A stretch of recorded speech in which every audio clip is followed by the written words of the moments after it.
મારી ચેનલનું નામ છે નીલમ ની રસોઈ। તો તેમાં તમારું ખૂબ ખૂબ સ્વાગત કરું છું। તો આજે હું બનાવવાની છું બાસુંદી। તો તેના માટે મેં અહીંયા 1 લીટર મેં દૂધ લીધું છે, જે ફેટ વાળું આવે એ જ દૂધ લીધું છે મેં। અને આ મિલ્ક પાવડર લીધો છે અડધો વાટકો, અને આ છે દળેલી ખાંડ લીધી છે 1-2 ચમચી જેટલી, અને આ 125 ગ્રામ જેટલી મેં ખાંડ લીધી છે। એ આપણે 1 લીટર દૂધમાં આટલી આપણે જોશે। અને આ કાજુ અને બદામની છાલ ઉતારીને કટ કરી લીધા છે, અને એલચી પાવડર લીધો છે, અને આ થોડો સોડા લીધો છે ખાવાનો છે આવી, અને આ કેસરના તાર લીધા છે થોડાક, અને 1 ચમચી જેટલું ઘી લીધું છે, અને વાટેલું જાયફળ લીધું છે મેં। તો હવે સૌ પ્રથમ તો આપણે આ દૂધ છે એને આપણે ઉકળવા મૂકી દેશું, અને ગેસની ફ્લેમ ચાલુ કરી દેશું, અને આપણે આને ચલાવતા રહેશું વચ્ચે વચ્ચે દૂધને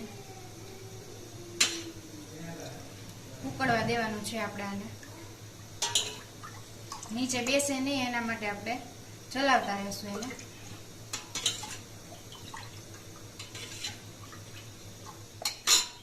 તો હવે આપણે બાસુંદીમાં જે વપરાય છે એ કન્ડેન્સ તૈયાર કરી લેશું। તો તેના માટે મેં અહીંયા મિલ્ક પાવડર લીધેલો છે, એ આપણે આમાં એડ કરી દેશું।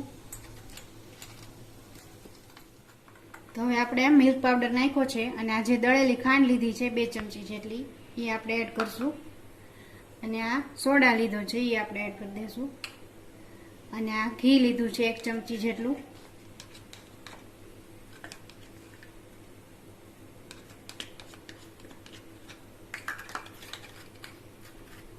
અને આને મિક્સ કરી,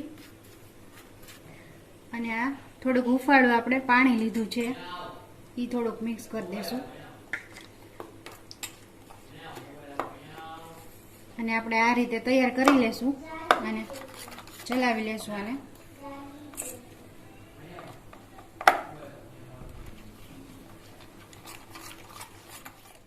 તો હવે આપણે એક અહીંયા પેન લીધું છે, અને ગેસની ફ્લેમ ચાલુ કરી દેશું,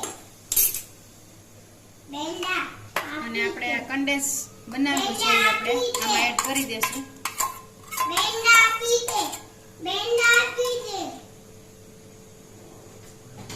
અને આને ચલાવી લેશું। તો આ રીતે આપણે બધું ઓગાળી લેવાનું છે, જે ગાંઠા હતા થોડા ઘણા એ પણ આ રીતે ચલાવતા રહેશું ને એટલે આપણે ઓગળી જશે એમાં તે, અને એકદમ સરસ મજાનું ક્રીમી અને મલાઈદાર કન્ડેન્સ તૈયાર થશે। પછી આપણે દૂધમાં એડ કરી દેશું એને। તો બધી બાજુથી આ છૂટું પડવા માંડ્યું છે। તો હવે આપણું આ જરી પણ ગાંઠા નથી દેખાતા આમાં। તો હવે આપણે આ તૈયાર છે આપણું કન્ડેન્સ। તો આપણે ગેસની ફ્લેમ બંધ કરી દેશું,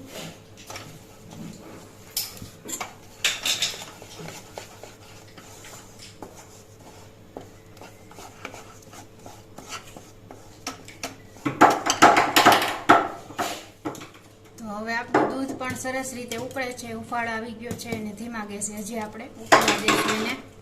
અને આપણે જે તૈયાર કર્યું છે આપણું કન્ડેન્સ મિલ્ક પાવડરથી એ આપણે આમાં એડ કરી દઈશું, અને આપણે એને ચલાવી લેશું।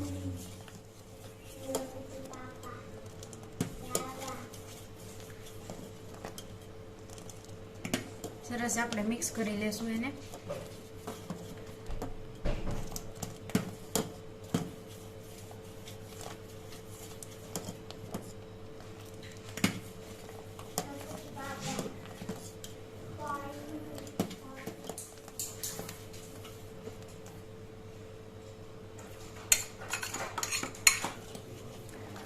હવે આપણું આ કન્ડેન્સ હતું જે મિક્સ કરી લીધું છે, સરસ હલાવી લીધું છે આપણે।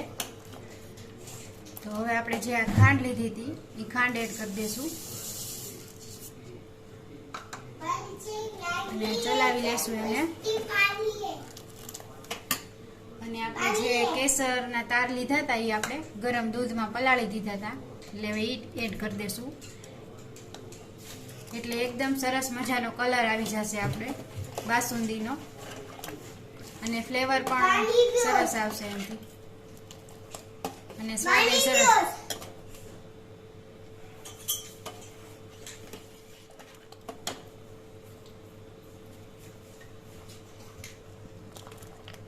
તો હવે આપણે આ કાજુ અને બદામ અને પિસ્તાની કતરણ કરી લીધી છે એ આપણે એડ કરી દઈશું આમાં. અને જાયફળ પાવડર લીધો છે એ એડ કરી દઈશું, અને આ એલચી પાવડર લીધો છે એ એડ કરી દઈશું, અને સરસ મિક્સ કરી લેશું. થોડી વાર સુધી આપણે આને ચલાવીને પછી ગેસ બંધ કરી દઈશું.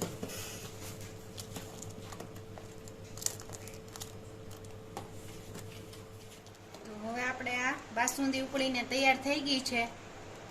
તો હવે આપણે ગેસની ફ્લેમ બંધ કરી દઈશું, અને આપણે આને ઠંડુ કરવા મૂકી દઈશું 2 થી 3 કલાક સુધી. એટલે એકદમ ઘટ્ટ અને મલાઈદાર થઈ જશે આ બાસુંદી.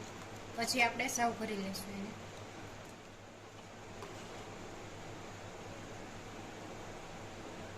હવે આપણે આને નીચે લઈ લઈશું.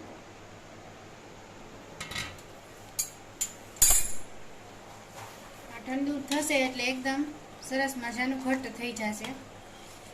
આપણે 2 થી 3 કલાક સુધી ફ્રીઝમાં મૂકી દઈશું, અને એનો કલર પણ ચેન્જ થઈ ગયો છે, આપણે કેસર નાખ્યું હતું એટલે. તો આપણે આ બાસુંદી છે ફ્રીઝમાં મૂકી હતી, 2 કલાક જેવું થઈ ગયું છે, અને આટલી જાડી થઈ છે. હજી આપણે જેમ વધારે રાખશું ને એમ વધારે જાડી થતી જશે. તો હવે આપણે એક આ બાઉલ લીધું છે, તેમાં ને કાઢી લેશું આપણે.